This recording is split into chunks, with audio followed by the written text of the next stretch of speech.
Okay. Hello, everyone. Thanks for joining us today. My name is Matt Willard, and I'm the Senior Marketing Manager at Fluence Analytics. Before we start the webinar, please note the Q&A and chat features at the bottom of your screens. You can use these to pose questions or make comments during the webinar, and Dr. Roberts will respond to them at the end of the webinar. Fluence Analytics is a startup headquartered in New Orleans, Louisiana, that spun out of Tulane University in 2013. We provide industrial and laboratory monitoring solutions that produce continuous data streams. Today's webinar will incorporate data collected on ARGEN, a static light scattering instrument that produces real-time kinetic data on the stability of proteins and peptides and the quality of natural and synthetic polymers. With 16 independent cuvette sample cells, ARGEN is capable of precise control of thermal, mechanical, and chemical stress to individual samples. This kinetic data allows users to optimize their formulation development for specific stressor conditions. Today's webinar will discuss the benefits of in situ aggregation kinetics with ARGEN. Our panelist is Chris Roberts, a professor and the director of the Center for Biomanufacturing Science and Technology at the University of Delaware. He is considered a leading expert in the fundamentals and applications of protein stability, aggregation, and kinetics, and he uses an ARGEN system in his lab. And at this time, I will turn the webinar over to Chris. Thanks, Matt. So good afternoon, everyone, virtually. All right.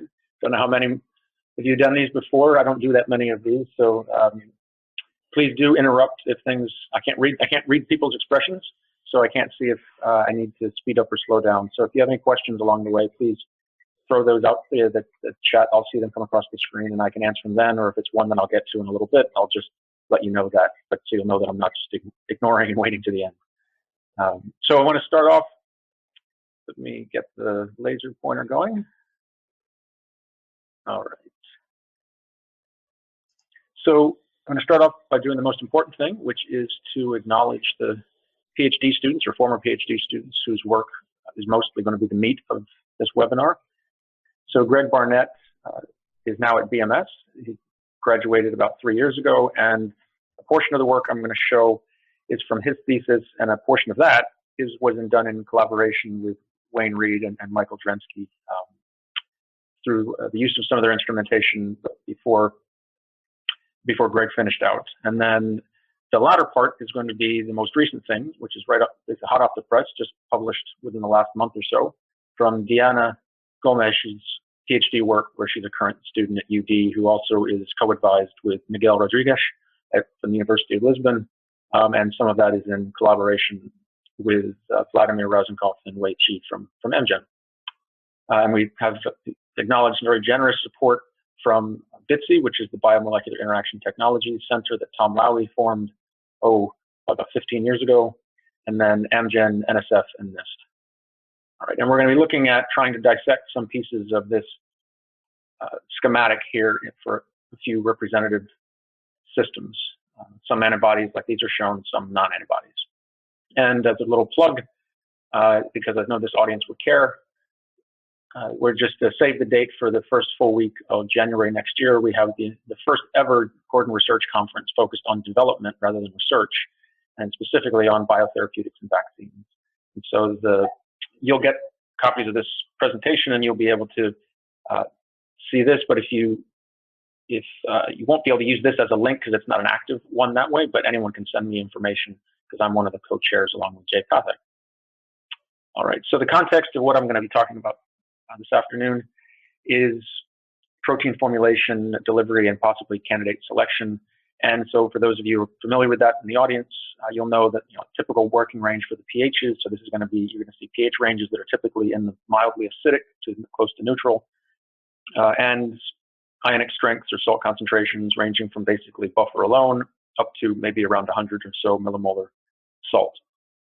And the protein concentrations can be low or high. I think in the interest of time and because of what I had approval to show for today, most of what we'll be showing is really on the lower side of the concentration range. But all the techniques that I'm going to be showing you and the analysis in principle are just as viable at high concentration, just you don't chew up as much material by going to low concentration. And everything that we're going to, well, we'll get to the techniques in a moment. So when thinking about non-native aggregation, which is what we'll be focused on, there are definitely conformational changes, which in principle are thought to sort of activate the molecules with respect to the ability to form irreversible aggregates, right? So you can form you can think of folded aggregates in terms of dimers or oligomers that might grow up to be eventually precipitate as crystals or liquid-liquid phase separation. You might see critical opalescence. Those are all aggregates of folded species only, effectively, primarily because they're easily reversed just by dilution or swapping the pH, for example.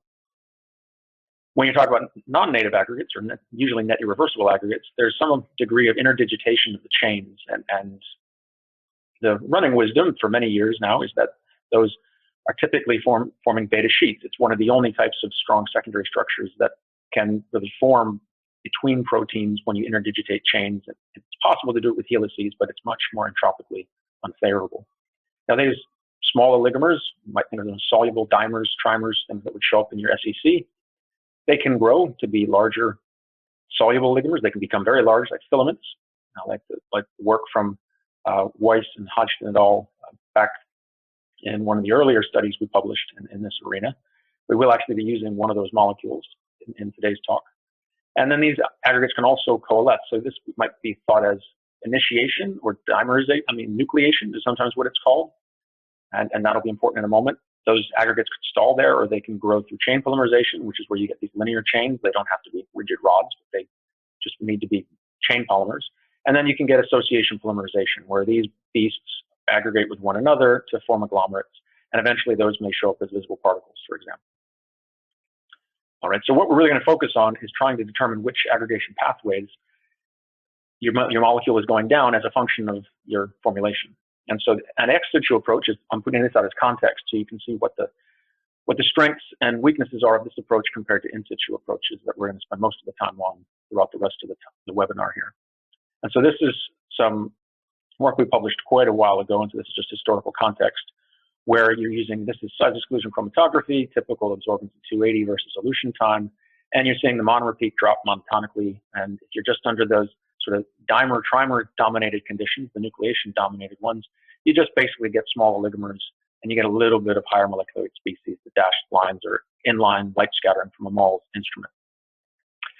Under conditions where it's chain polymerization, that's the CP, you will get a little bit of those soluble oligomers, but rapidly they grow out to be very large species. And then eventually you get cases where the longer times the aggregates actually decrease in population in the SEC because they're becoming agglomerated and even precipitating. And that's where we're using SEC, which we'll use later in the talk, and SLS, but it's ex situ SLS. So you're taking samples, you're elevating the temperature to accelerate the aggregation, then you're quenching them, and then you're running those post-quenching. And you can do that and track the weight average molecular weight from the light scattering versus essentially the square of the fractional conversion. So 1 minus m is the fractional conversion of monomer to something other than monomer. All right, so if all you do is form dimers, small oligomers, you essentially don't grow in molecular weight beyond slightly increasing above the monomer. And so it's almost a flat line for nucleation dominated. Chain polymerization gives you a straight line that's upward face, that's upward pointing. And then association polymerization gives you a strong upturn because you're essentially not consuming, going vertically here means consuming no monomer, no mass of monomer, but you're growing. The only way that can happen is through a process like this, a condensation or association polymerization. All right, so that's all older work. And Greg came along to start and did similar types of things. That was, say, for example, with chymotrypsinogen, an old globular protein. And he went and extended this using that ex situ approach first to a monoclonal antibody, anti-streptavidin IgG1, and mapped out that as a function of formulation conditions, this is for acetate buffer, that as you move to lower and lower pH, increasing the repulsions between the molecules electrostatically, lowering the ionic strength also increases those electrostatic repulsions. What you get is either unfolding without aggregation, or you get the aggregate stalling at the nucleation-dominated case. And then as you decrease the amount of repulsion between the molecules, you shift over to a chain polymerization mechanism and then association polymerization mechanism. And this makes sense physically because at the low ionic strength, high net charge on the protein, low screening length, very long screening length, so the molecules see each other from very far distances. You can imagine bringing two monomers together to make, so you get some unfolding, two monomers come together, you get a dimer. Now trying to add another molecule in from towards this one, it sees the repulsions electrostatically from both of these because they're very long range and it's a very high charge. You start to screen some of that charge, start to decrease some of that net charge. It's easy enough to bring one in from the back end because you bring a monomer in and it sees the first neighbor as it comes in. It might see the next one, but it's not going to see the ones all the way down the chain. But coming from the side, you'd see multiple repulsive surfaces from the different constituent proteins. Then as you decrease the net charge even more, particularly as you get close to the PI, or increase the salt, increase your ionic strength even more, now there really is very little electrostatic screening, right? So the aggregation still happens because the driving force to bring the monomers, to interdigitate the monomers, is the unfolding and the interdigitation of those hydrogen bonding and hydrophobic units. But the charge plays a role in how the process is done kinetically, and which are the easy steps, right? So that's setting a context for what then led us to say, well, that's actually really a pain from a workflow perspective and an amount of material that it uses. Can we go at this from both a kinetics perspective and also a mechanism perspective with a couple of different ideas? Now, we still realize that there's a power to using both things like chromatography and light scattering because each one measures something different. They're complementary information. And so Greg developed, actually as part of what is now patented, the first, what we call the parallel temperature initial rates. Methodology is really what the patent is on, but there is an actual object that was, there's a piece of apparatus that was custom built where you're basically simultaneously incubating multiple samples of, say, the same starting stock material, same protein, same initial concentration, buffer, formulation, but you're doing it at a series of different independently controlled temperatures, or you could do it another way and you could do a series of formulations all at the same temperature. It's really, you can mix and match. That pairs in nicely. It actually was developed independently. Wayne Reed and I essentially bumped into each other and realized we were essentially pursuing similar ideas with different techniques. This was probably about 2014, 2015, right before Greg finished. And the ARGEN that we use doesn't look quite as mature as this from the external box and how it's all set up, but the basic principle is similar in that you have simultaneous, independently temperature-controlled cells, and then you can measure static light scattering. They could again be, you mix and match how you want to control them.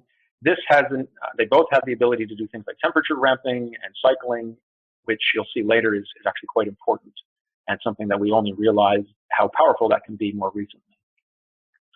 So this is work from the very end of Greg's thesis using the antibody anti-streptavidin IgG1. And this was particularly chosen. He could go back in hindsight and say, hey, I know what pHs to pick. I know what salt concentrations to pick. Let's first look at how things behave in the light scattering instrument as we look at the nucleation dominated regime. So these are going to be about pH 4-ish and acetate buffer in this case and relatively low ionic strength, say 10 millimolar to maybe 30, 40 millimolar.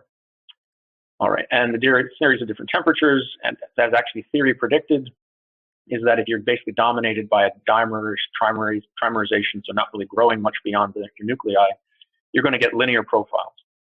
And the rates that you're going to get from these initial slopes are going to match quite closely, if not quantitatively, with those you're going to get from monomer loss through that PTIR SEC type method. Okay. In chain polymerization, it's a little more complicated. And so theoretically, if it's pure chain polymerization, you should actually get a parabolic behavior. All right, and that's not actually what always happens, right? But the theory in that case only applies if you're starting with no soluble aggregates to begin with. That is, you have either have such a low level of, say, residual dimer from your upstream purification, or the dimers don't participate. Maybe they formed some other way. Maybe they're the leftover dimers, trimers from your upstream purification. Maybe they were formed covalently through disulfide bonds. They weren't really non-native aggregates, so they're not really active from the point of view of seeding your aggregation behavior. If you instead have, say, dimers, trimers that even in this case, it's around 1% in the starting material, 1.5% in some of the conditions. What we found is that you will get linear behavior, even though the PTIR linear regime, which is the first 10 or so, 15% monomer loss, you would have expected to get parabolic behavior, which you do in some cases see, right? And it also depends to some extent on which temperature you're looking at. So it's not all as simple as the mechanism only depends on the protein or even the solution condition. It can also depend on what other impurities you have in there. So that's a useful thing that you can tease out by combining these techniques. Association polymerization is actually quite easy to see. The molecular weight over the regime, so essentially where these arrows are pointing, would tell you where the first 5 to 10% monomer loss would be. And to have the molecular weight take off through the roof like that is telltale that most of your growth here is happening not through consumption of monomers or creating new aggregates. It's mostly by the aggregates associating with one another. And so it almost looks biphasic. It almost looks like not really a lag. If I were to zoom in, you'd see that these slopes are not zero, but it's almost once you build up enough soluble aggregate, essentially you start with very little, and as you build up enough soluble aggregate, all of a sudden the aggregates just coalesce with one another very rapidly. And light scattering is a weighted technique. It's weighted towards the larger species. So this weight average molecular weight really takes off through the roof.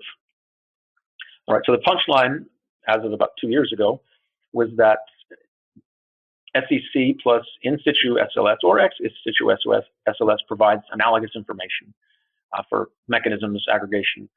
The in situ SLS is, of course, much more data rich, right? Because you have on order hundreds of time points rather than the ex situ secmols, where you might have 10. In some cases, you have more like a handful of data points, time points for a given choice of operating conditions: temperature, pH, formulation, protein concentration. Also, much more hands-on, much more, unless you're going to kind of roboticize that, much more user-intensive. And so we still, the SLS part still needs to stay that way, but if you do the SLS part in situ, we would advocate that that's the right way to go. Now, to step back, one point I didn't make here is that the rates that you get, all right, from SLS, in situ or otherwise, so these initial slopes, that initial slope, down here you zoom in on this initial slope. If you're not simply forming dimers, you can prove it mathematically, but the SLS-based rate, or the AR that is sometimes used, say from the Reed lab at Tulane for aggregation rate, where it's basically the rate of change of the normalized molecular weight. This is the molecular weight divided by the monomer molecular weight versus time. So essentially it's the slope on this plot where it has units of 1 over time. That will necessarily overestimate the rate compared to what you'll get with SEC. It has to, based on the nature of the technique, unless your aggregation is somehow driven by something else, maybe some other source of aggregates coming into your system, maybe during processing impurities. But from a formulation perspective, where you have a starting sample that has not been tampered with from external sources, and you're just storing it, the SLS on its own gives you a conservative overestimate of the rate of aggregation that compared to what you would get from monomer loss. But we suspected there could be more complicated cases, right? There are a few other caveats in the analysis as to why the rates from this type of a technique can match up reasonably well with those from monomer loss. And so later on, Deanna joined the group and decided to set out to see if we could find some of those. Have to admit, historically, we didn't know the rabbit hole was going to get as deep as it did, but I'm going to show you the way through that rabbit hole, hopefully by the end of the webinar. So this is chymotrypsinogen, which we thought we'd really sort of beaten to death and wasn't going to find anything new with. It was really just a test case to get started and confirm that we had some operating conditions for some new instruments working properly. And so she went in, and under some of the conditions, and I'll sort of summarize what the range of conditions are later.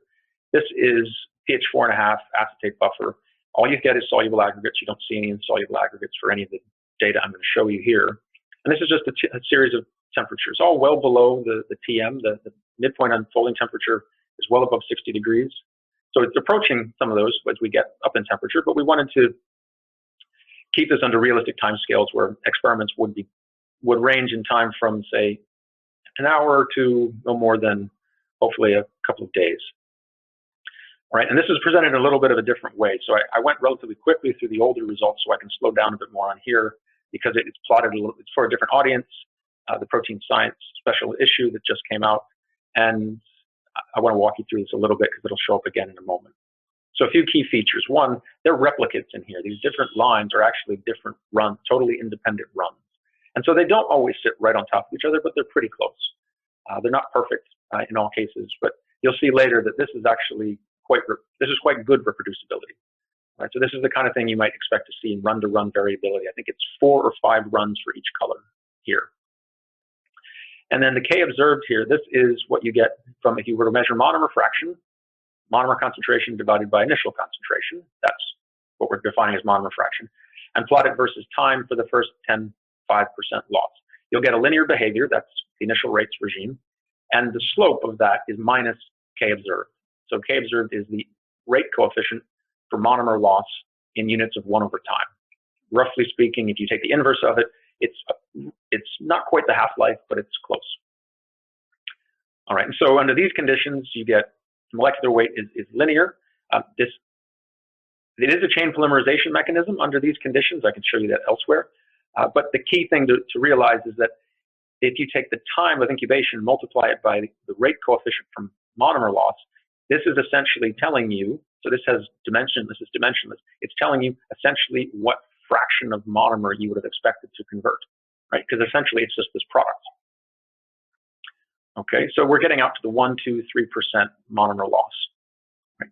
So the theory would have said it should be a straight line only if it's we have some seeds present.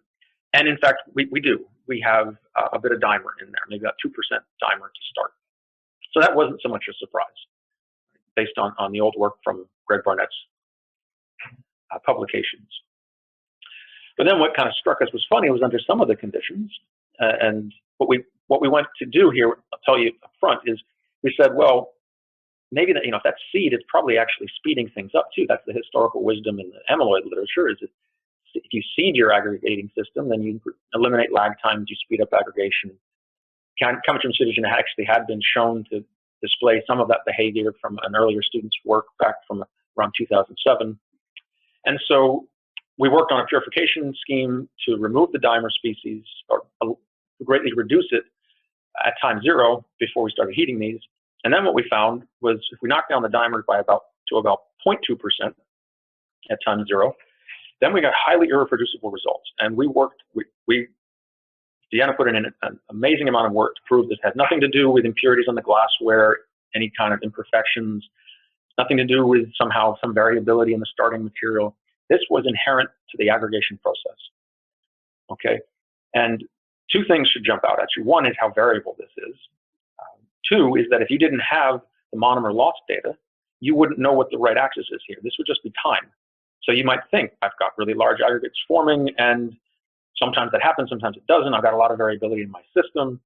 But I can tell you that if you do the chromatography measurements, which is what she did, there isn't this variability. The K observed from replicate measurements, the chromatography doesn't show any of this kind of variability. Replicate samples, reruns of the entire new stock, you don't see this behavior. So this is happening in situ, all right? And it's possible if there are nuclei. So try another temperature. Okay, so it doesn't always look like this. Sort of, sometimes you get these upward curves, sometimes you get sort of concave down, and you even get things that look like it declines with time gradually. And of course, there are these jumps, which are sort of spikes in there. So there are occasionally even larger aggregates passing through the beam. Different temperatures, same conditions. Again, a very low amount of seed. You again get variability. It's not as pronounced as in the previous one, and so this is a temperature-dependent effect as well, which means we're also playing with the amount of partially unfolded species in the system. Okay, and then here's another example where you can even get some where it seems to be highly reproducible under some conditions. Again, it can seem highly reproducible under others, but when you compare enough data sets, say getting up to 4 or 5 or half a dozen, now you really start to see the variability come through. Okay, and again, look at the times, look at the dimensionless time here. So go back up to the right. This is the amount of fractional loss of monomer. You're down in less than 1%. Yet these molecular weights are up in the basically dimer, trimer. So think about it. I've had about less than 1% mass that's making something come up with an average molecular weight this large means these are pretty big pieces. These are not just dimers and trimers. Okay. This is just sort of rehashing, again, the same point, so I'm not going to dwell on it, but it just gives you the idea that this is a highly reproducible phenomenon, even though the kinetics themselves are quite stochastic. So the last thing that sort of helped to bring this together and helped us try and reconcile, well, why don't we see the variability in the SEC? So at the end, very cleverly dreamt up was to say, well, what about if we were to ramp these? What if these species that we're forming, I mean, how do you reconcile such large species yet such small amount of loss, and we don't see really huge aggregates when we run it on the SEC? What's going on here? And so she posited that, well, maybe these aggregates are reversible. And so this is one example, and she has multiple in the paper. So this is one where in a case where we saw highly stochastic monomer loss, molecular weight rises from isothermal runs. She then said, all right, let me cycle back and forth. So the heating step, the hold at the hot temperature time zero starts with the red arrow. And then where the blue arrow hits is where she quenches down to room temperature. And then heats for, this is hours on this axis now. And we put it in time now so you can see how long it takes to run these. So you can see the quenching is quite rapid. It's a matter of a minute or two. And then you get this slow relaxation back down to a much smaller aggregate species, and then jump back up, and you come back up, and you're basically plateauing. Okay, and so the overall aggregation profile is actually that you're jumping up and you're getting these, essentially a large amount of dimers, trimers. If you were to then quench these samples, and that's what you want to look at here, the quench sample is really only about, this is the molecular weight you're getting for the irreversible aggregates. And then it's rising a little bit, and then out to here, it's risen some more. So the long-term quenched sample would be following a profile that looks more like this, where I'm tracing it with a laser pointer. So really what we're forming is reversible, on short time scales, reversible, say, dimers, trimers, maybe larger actually, because this is the weight average molecular weight, and a lot of this is still monomer. So oligomers, and those are converting into net irreversible species that are starting as things which are probably more like the dimers, trimers, and then growing up into larger oligomers. But you can tell, by doing this cycling measurement, you can actually tell whether you got this problem or not. Because under conditions, say this case, switching the concentration or changing the amount of seed in the sample, and where you just get basically, then we go back to conditions which would have behaved more like this, where they're more highly reproducible, then you get behavior that looks like the bottom panel. All right, so where essentially, if you were to look at it isothermally, you wouldn't have seen all that variability. You'd say these are essentially deterministic, not stochastic. And then you basically, as you hold for a heat, molecular weight rises, then you quench, and you stall the process because you basically dropped the temperature and greatly removed all the available unfolded monomers or partially unfolded monomers. Heat back up, it continues back up, cool again, you basically stall it again, heat again, and so on. All right, and then these are just two independent runs. So again, it's not an exact overlay, just like these were not exact overlays. Okay, so you still need to do multiple runs in order to get the right average rate, if that's what you want to use it for. But from a mechanism perspective, it's even really cool just that by running it, but by changing the way you think about how to design your aggregation experiments. You can already gain insight even if you didn't have the SEC, though I would argue you want to do both if you really want to have good control over your system. But the really striking thing, and where we're going next with this, is with other proteins which aren't off the shelf like chymotrypsinogen, is to see whether we can control this and get better understanding of these other reversible processes by adding different excipients, obviously considering more therapeutically relevant proteins like MABs and more exotic constructs, as well as seeing if by controlling these reversible species, we may gain some insight into other things that happen, such as surface-mediated aggregation, right, where these species may be more prone to go to interfaces like air-water interfaces, and we wouldn't have even known they were there if we hadn't been doing these kinds of measurements in the first place. All right, so the sort of cartoonish punchline is that while we often think of things like dimers as possibly being reversible, these have to be much larger than that in some cases. These could be N-mers. We don't even know how large N is in this case because we'll need separate measurements. We can't isolate these because when we quench them, they reverse. So we're working on some other techniques to try and nail those down that don't require one to cool back down to room temperature or to remove the stress, whatever your stress is. But then those can convert, and they don't necessarily, we've drawn it historically as something like converting from a reversible enmer to an irreversible enmer, maybe a hexamer to a hexamer. It doesn't have to be that way. I've actually, you could even think of more complicated ones where only a fragment of this enmer breaks off into an irreversible oligomer. All right, so this kind of technique or a combination of techniques can be really powerful for teasing out these intricacies and potentially important things to worry about when we're controlling aggregation for a variety of different systems. So let me just wrap up to give you an idea of all the conditions that Deanna did, which is a tour de force in effort, especially considering how much time she had to spend to first sort out what all the variables are that could have contributed extraneously to variability. And so there are ones where you do have to be careful with how clean your glassware is, how any defects, potential contaminants, that can contribute to these kinds of apparent behaviors as well. I'm not showing you all the legwork she did to make sure those were all gone from her data. But after you get rid of all those artifacts, well, they're real influences, but they're not mechanistic in their basis. These are two different conditions. And so these are heat maps where she's looking at the percent dimer she left behind in the starting sample.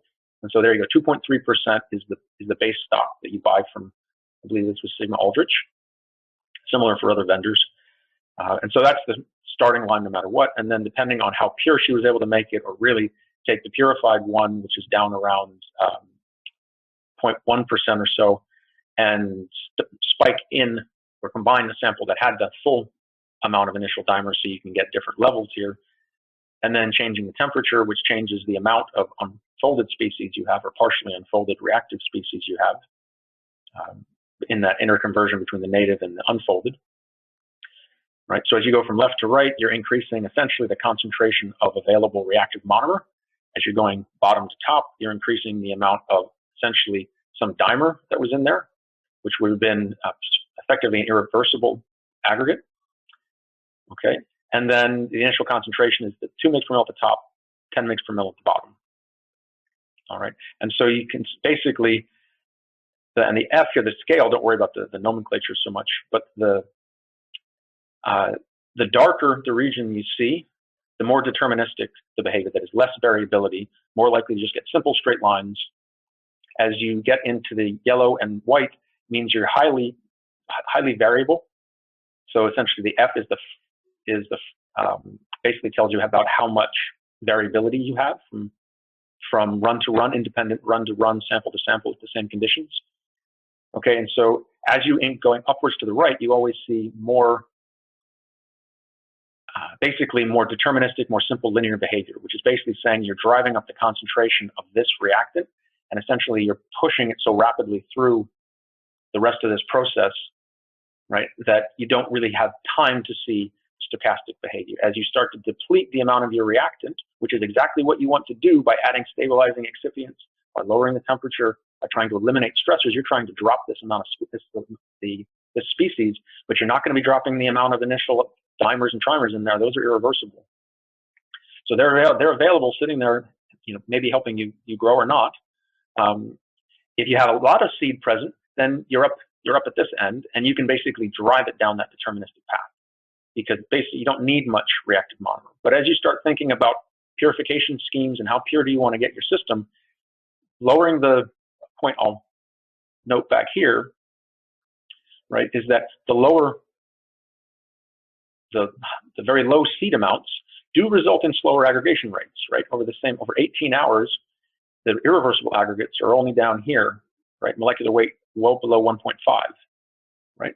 Over 1/3 of that time, it's a different concentration, but also very much higher seed, you aggregate much faster. So what you don't see on these diagrams is that the lower the seed, the lower the net aggregation rate for irreversible species, but much greater stochastic and random behavior in terms of all the in situ species that form.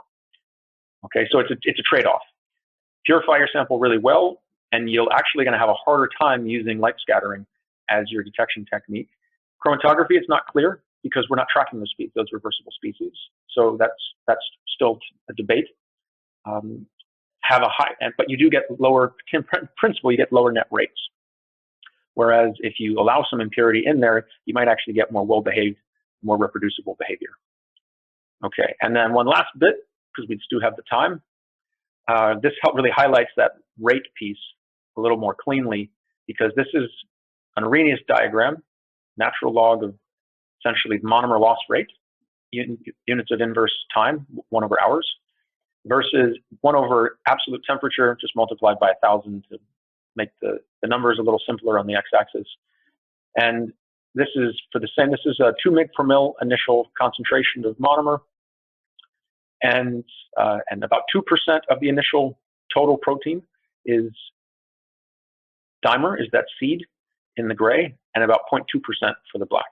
And you can see you do get about an order of magnitude reduction in rate for some of the conditions, a little less in others. And interestingly, you also do have a larger activation energy with the lower dimer present, presumably because you have to go through a more difficult pathway, because you've got to have more of your aggregates forming all the way through this pathway where you're going through the reversible species, versus if you have a lot of seed present, then you can essentially skip that and the monomer can almost jump onto the existing dimers and grow from there. Okay, so I think that title I've already said, and so we'll just do a graphical summary. I promised I'd get done in about 40 minutes, and that's where we are. Based on my clock, we're almost at 1:40 Eastern. So I'll thank you all for joining. I didn't see any questions pop up on my screen as we were going through, so if you do have any questions, I think we'd be, oh, I see there were a couple of things popping up in the corner, but it was off in the, I couldn't see them on my screen at the time. So if there are questions, I'd be happy to take any questions now, or any comments or suggestions. And if anyone would like to reach out and learn more, or is interested in trying some of these together collaboratively, you know, we're always open to finding new partners and collaborators. So thanks very much. Now we should also thanks again to our sponsors. Thank you, Chris. We have a question. How about aggregation happening at room temperature? Do you think DLS should be more sensitive than SLS in these cases? Independent room temperature or otherwise is not really the point as to whether DLS or SLS is going to be more sensitive. To some extent, depends which pathway the aggregation is following, right? So go back a bit, pick something a little more general like this. In principle, this entire process could happen in the bulk, which is mostly what we would have been probing in the experiments I showed you today. But in principle, it could happen at the interface. There could also be, it happens in the bulk in some of these species exchange to the air-water interface, solid-liquid interface, liquid-liquid interfaces. So DLS is the z-averaged weight. So in principle, it picks up the very large species in a quantifiable way and from intensity perspective earlier than SLS would. But if you're going through a surface-mediated pathway in which you really don't get to pick up those smaller species because they're actually sitting at the interface and you're not passing the laser through the interface, you're passing it through the middle of the liquid. So if it's really, this is all happening on an interface and then these large species are popping off on the back end, and that's what's coming out into bulk solution and passing through your laser beam, then in principle DLS might pick that up sooner. But if you're following what's happening in the bulk, like we were here, the difference between the DLS and the SLS is picking up those early stages of, say, dimers. And so, no, it's not. Would the exact intensities be the same? Of course not. You're not measuring the same thing. You're measuring a correllogram instead of measuring, you're measuring an autocorrelation function as opposed to measuring the average intensity. But in terms of would you see something, with the same experimental setup, I think they'd be comparable. So it really depends on what are you looking for. Are you trying to back out molecular weights, in which case DLS is worthless? Or if you're just trying to get signal as a function of time, then they could well be equivalent. The sample requirements in terms of removing stray dust and effective impurities and all that are of course similar because the instrumentation is the same. The one thing that I will say as a caveat to that is the SLS, at least the way the current instruments that are commercially available are built, most of the DLS instruments, because of their detectors, cannot handle the high concentrations. This was all 1-2 mg per mil. Try this at 100 mg per mil. The DLS is a waste. We tried it with a number of instruments. There's 1 or 2 instruments out there that can maybe handle it, but that's not what they were designed for. Whereas with the SLS, you can just dial back the intensity of the laser, or put in filters, which is what the ARGEN uses, filters. Some people do dialing back the laser. You can only dial the laser back so far, but in principle, you can do filter after filter and basically avoid oversaturating your detectors. And that's the power of SLS over the currently at least instrumentally over the DLS, if you want to do this at high concentrations, which we've done that, and you see some of these features, but you struggle beyond a certain depends on the size of the protein and the size of the aggregates as well as to how quickly you saturate your detector when you go to the higher concentrations with some of the DLS instruments. Thanks, Chris. Do you see any impact of opalescence in the detection of aggregates? Well, in these 2 studies, we didn't have that, but by the same token, none of the formulation conditions we were testing here, or none that I can say with any confidence, because we've seen anecdotally opalescence in other systems, but that they had problems with phase separation long before we formed these types of aggregates. So, or by heating to accelerate the formation, say at 35C, 40C, you then moved away to the opalescence. Let me step back. The opalescence, if it's what physics would define as opalescence, physicists, so critical opalescence, it means you're approaching a phase transition. So your monomer is approaching a liquid-liquid phase split, for example. And so you're approaching near the critical point, and you're getting large length scale density fluctuations, composition fluctuations, and that's what causes the opalescence, right? But if you often to accelerate your aggregation, which maybe you're doing with the graduate students, so we're not waiting years for our time points, we move away from that critical point, and so the opalescence we might have been seeing at, say, refrigerated conditions is gone by the time we hit 30 to 40. But as a general point, if you are trying to measure these kinds of behaviors, and you do have opalescence, and anything like critical opalescence, that opalescence is should be expected to dominate your scattering, because the length scale, for you to see it with the naked eye like that, means you're scattering on length scales similar to the wavelength of visible light. All right, so that means you're up at hundreds of nanometers, which is way larger than what we're talking about for the size of these species. So I would expect you're going to have a very hard time using this kind of a technique if you have a critical opalescence phenomenon at the same time. Thanks, Chris. In terms of molecular weight versus TX Cobb's plots, do you expect to see curvature depending on mechanism? Yes. Yes, you do. In principle, the same. Oops, let's go went the wrong way here. The same kinds of arguments in just the isothermal light scattering hold if you also scale it by the K observed value. Just instead of this being at 10 to the 5th seconds, you'd get numbers down here which would have been K observed times T would be of the order of 0.03, 0.1, that sort of thing. Because all that really you're doing in that case is multiplying the x-axis by a constant. So the same ideas hold that if it truly is purely chain polymerization with no seeding, you would expect more parabolic behavior. And similarly, you'd get the same kind of thing happening here, just maybe the axis would look like it's got different numbers on it. But that's a great question. Thanks. What is the longest practical time scale for the instrument, for example, before the drift of the laser prohibits meaningful quantitation of the rates? Yeah, I mean, the farthest we've pushed it is probably maybe a week, just because of other issues, because we're often heating when doing that. And it's maybe not so much the drift of the laser as it is things like, and even this is an issue that you can get around. It's not a problem with the laser, it's not a problem with the instrument, it's a problem with just limitations of how we were preparing samples, is that even if you get up to like a day, you have to be a little careful, because if you had left any headspace in the vial, then some of the water will start to evaporate and collect up at the top, and then every once in a while it'll drop back down as a drop.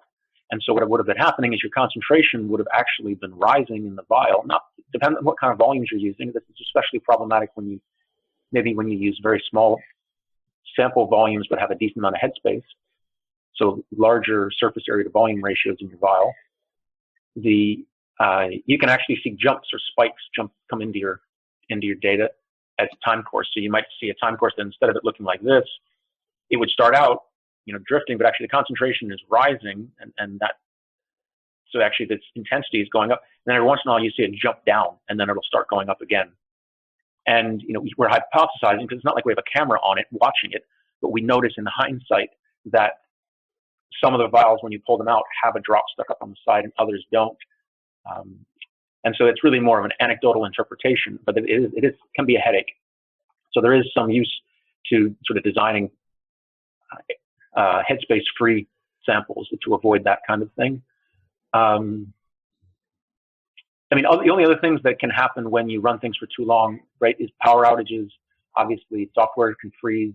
There can be more computer issues. Those are really hardware issues, not so much the principle of watching a laser scatter for long periods of time. These solid-state lasers are pretty good, really quite good. And you can always build in controls. Same sample, just not heated. It depends on the configuration of the instrument. With the ARGEN, right, it's more like multiple detectors and split lasers, so it's not as much of an issue. All right, that was our last question. So I want to thank you, Chris, again for taking the time out to conduct the webinar. Actually, looks like we just got one more. Can you also comment on the reliability of using accelerated stability studies to extrapolate to nominal storage, 5 degrees Celsius? Yeah, it's going to depend. It really depends, in our experience, on one, how you do the extrapolation. It's not a simple linear extrapolation. If you're using, depends on the stress. If you're using heated samples, then it's not supposed to be a simple linear behavior in a, let me go back to, oops, there we go. Let me go to the Arrhenius style diagram if I can get there. There you go.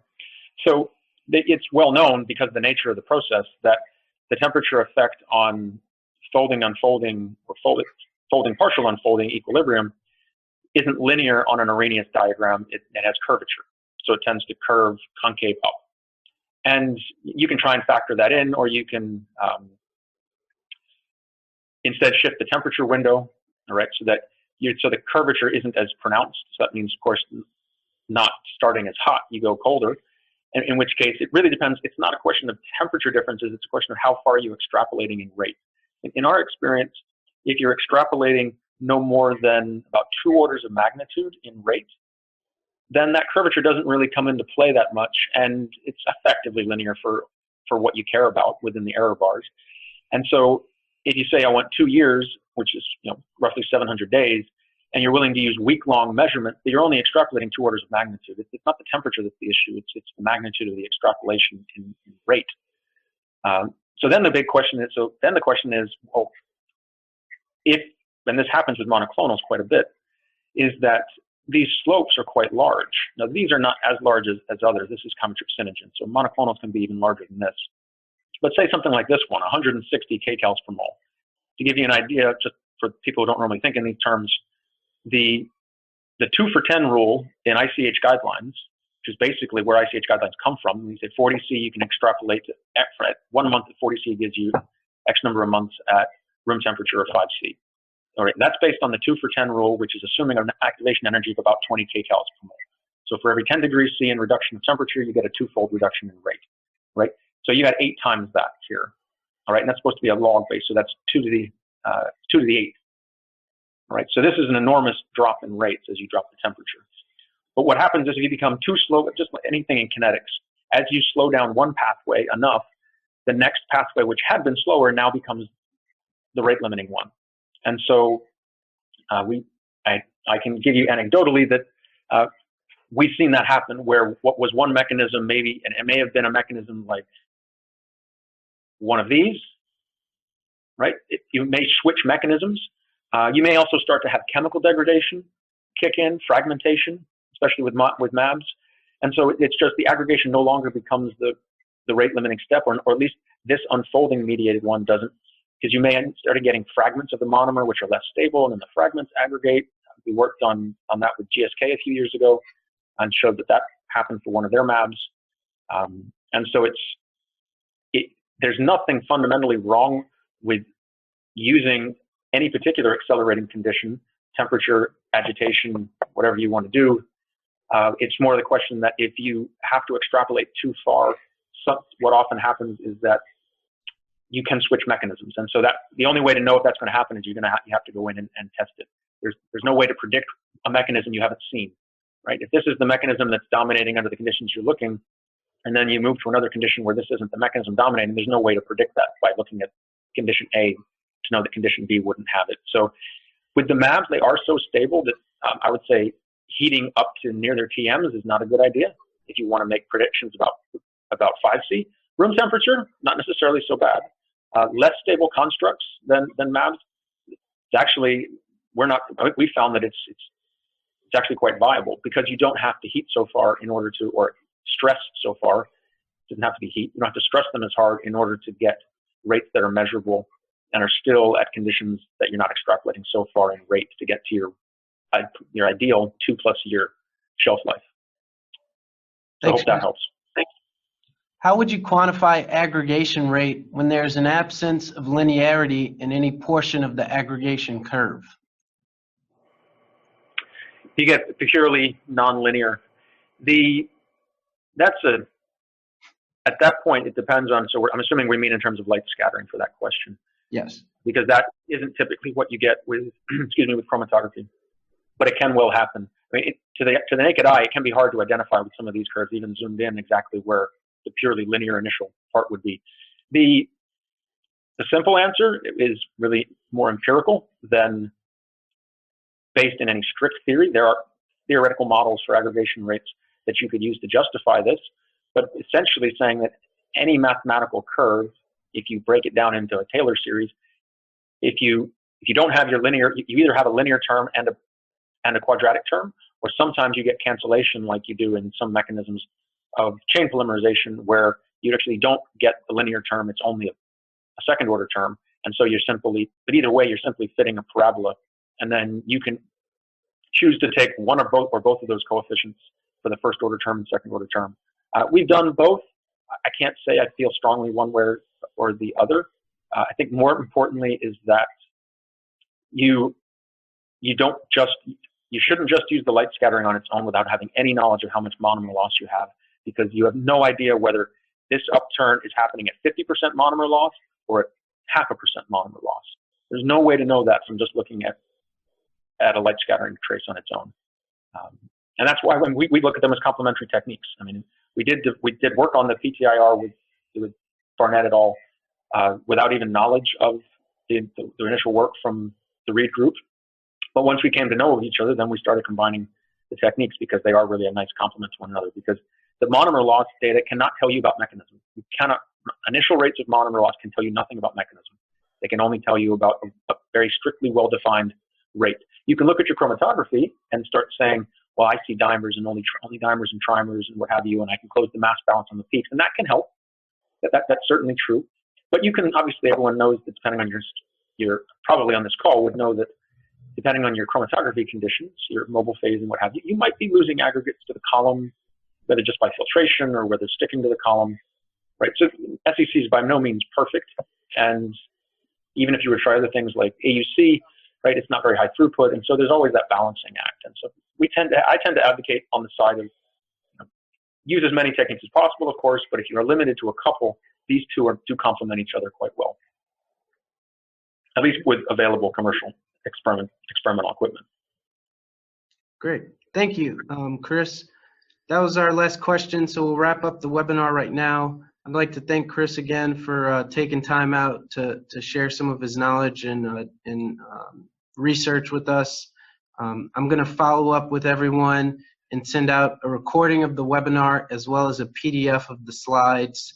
And at that time, if you have any questions, don't hesitate to respond. I'll also include some information about the Gordon conference for next year. So thank you again for everyone for joining us, and hope to talk to all of you pretty soon. Thanks, everyone. And Matt, I'll make sure that if you need any contact information for people online, I'll have that for them, either for me personally if they want questions or want to reach out on other fronts, or if they want more information about the GRC. Awesome. Okay. Thanks, Chris. All right. Thank you. Bye now.